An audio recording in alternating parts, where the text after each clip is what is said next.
media platforms is appropriate for their age. You surely don't want the young ones to be watching X-rated movies. That's the first task that we do. The second task that we do as the Film and Publication Board, which brought us here to be a partner of the IEC, is around online safety. In other words, we are the online safety regulator as established by Act of Parliament.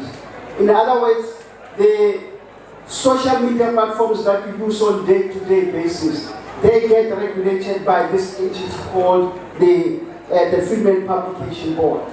But just to say in simple terms, which is the reason why we are here, is because all of us, we know that there are about 70 countries going through the elections this year, South Africa being one of them. And as we do the countdown to the 29th of May as announced by the President, all of us are asking the questions, what will possibly go wrong? For us who have got the assurance and the trust in the IEC, who has been successfully delivering our elections since 1994, there won't be anything wrong from a logistical point of view. But the gadgets that each one of us has today present the risk to this process through what we call misinformation and disinformation. In other words, this is more so because as the report by the IEC has revealed, by end of October last year, there were over 1 million registrations on their portals. Half of that are the youth between the age of 20 and 25. What does that mean? Is that the youth, as we know, you are always on social media platforms. You post, you tweet, you receive, you share information amongst yourself.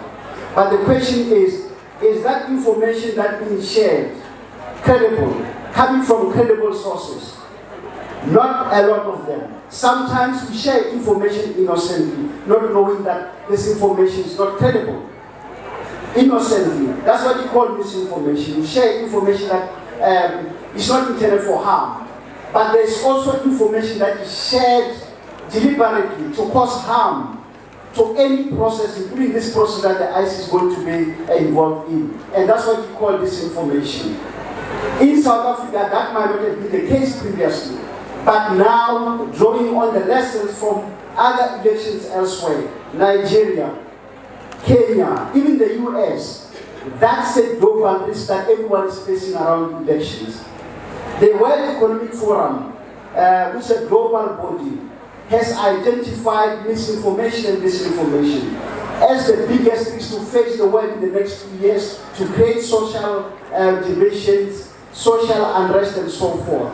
And think about it, and I think this is where the risk comes in South Africa, that the IEC can do whatever they can logistically, as they've done previously. But someone, under the pretext of the IEC, announces the results before they happen. And then when the IEC comes in, remember the damage that comes out of that. By the time the IEC announces, already there are misperceptions that, no, these are not credible.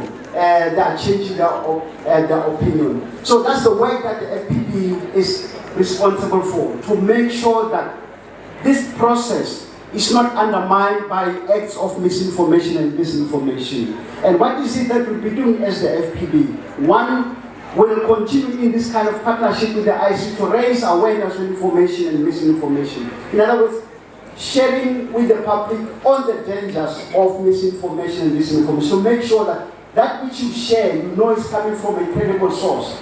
If it's about elections in South Africa, the credible source is no one else. Not even Parliament on this one. It's only the ISC.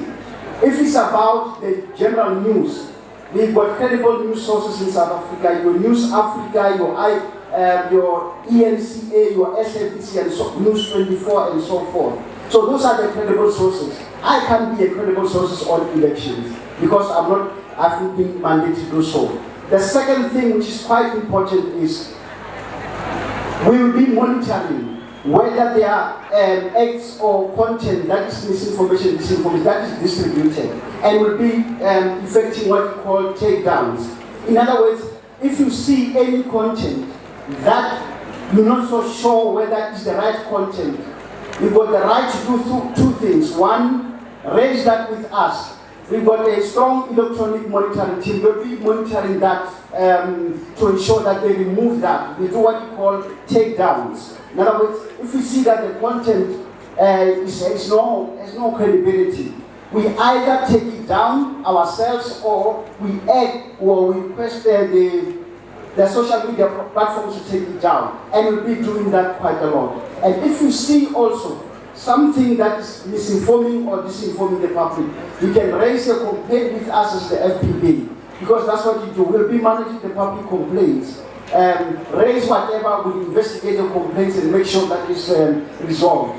If you are not happy with the FPB, you can then still petition another structure called the Enforcement Committee to the FPB to make sure that your complaint is resolved to maximum level. So that's what we'll be doing as the FPB up to the elections on the 2029 or until the IC announces the result. And we'll be supporting the IC in this task of sharing or raising awareness with the public. And in the final analysis or in the conclusion, Chairperson, I want to say that you can count on the FPB. We've got team members here to support you in this difficult task. It's not an easy task without any doubt. And we've got no doubt that you have done it before and you continue to do it. And all the best in this exercise after 29th of May. I thank you very much.